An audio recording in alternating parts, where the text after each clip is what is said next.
Lonely Fates, have you seen the Black Panther game news? No. Oh, was it something about like a playable character or something? Is this it?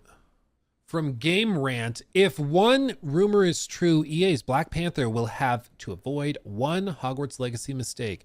After a couple of years, EA and Cliffhanger Games' Black Panther game is still being kept under wraps. Having been announced in 2023, this Black Panther title will be Cliffhanger Games' inaugural project and features talent like Kevin Stevens, not related to me, unfortunately, from Monolith Productions of Shadow of Mordor fame. Industry insider and ex-user The Ghost of Hope shared several alleged details about the upcoming Black Panther game, including its emphasis on player choice impacting gameplay and narrative, some of the familiar Black Panther characters that would appear, and the setting this game was going for. It mostly sounds in line with MCU's portrayal of Black Panther, even if the mention of Azari, the rarely seen son of T'Challa and Storm, raises some eyebrows. Picking from several different Black Panthers and influences the story seem like the main selling points, but that setup can't under-deliver like other modern licensed games. So did they really just like not link the post from Ghost of Hope?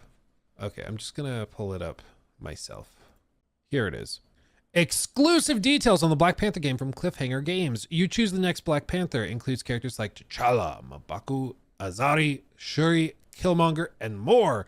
Intends to replicate authentic African martial arts mixed up with superhuman strength, agility, and tech. Over-the-shoulder POV, weapons, armor, gadgets are unique to each Black Panther. Explore cities, savannas, and more that let you encounter unique cultures and characters. Story reacts to your choices and actions with unique stories, missions, and dynamics. Okay. It sounds... I don't know. So you choose your own character, and then it has a story that reacts to your choices and actions with unique stories, missions, and dynamics. So is it just like an RPG, or is it something a little bit more involved than that? It has talent from Monolith, so there's an opportunity and a chance that it could be really unique and cool. It let you encounter unique cultures and characters in different areas. Okay, that's true of pretty much every game. Whenever I see these leaks, I try to think like, what are they saying that actually means anything or is unique?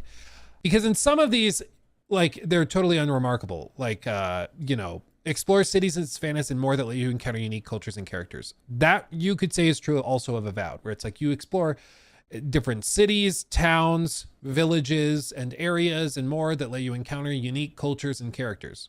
That's true of most games that have large settings. So that doesn't really mean anything.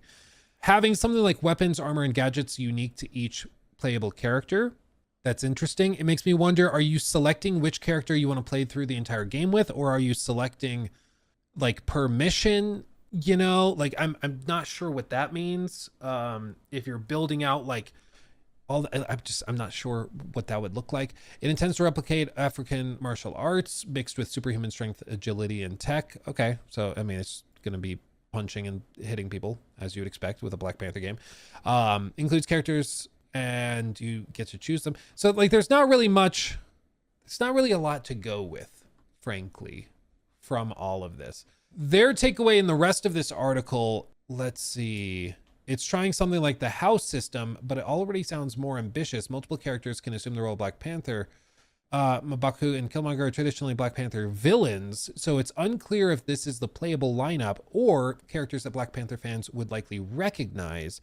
Regardless, each Black Panther option comes with unique gameplay opportunities, and the game's narrative sounds very reactive to player choices. Presumably, the first of those choices is which of these distinct Black Panther characters actually gets the title. Yeah, unique missions are specifically called out as some of the things that can change based on player actions, which sounds promising, assuming this feature actually makes it to the final Black Panther game as advertised. However, it can't afford to be worse than it sounds. Several dedicated branches and missions exclusive to each Black Panther would give the game huge replay value, even if it means the game's main story will need to be shorter than many of its AAA peers. If EA and Cliffhanger Games' Black Panther title aims to make choices matter, it at least needs to make its different protagonists feel like they're having their own adventures. Yeah, I don't know. I'm not sure if there's enough to work with here. I mean, it's really, really vague.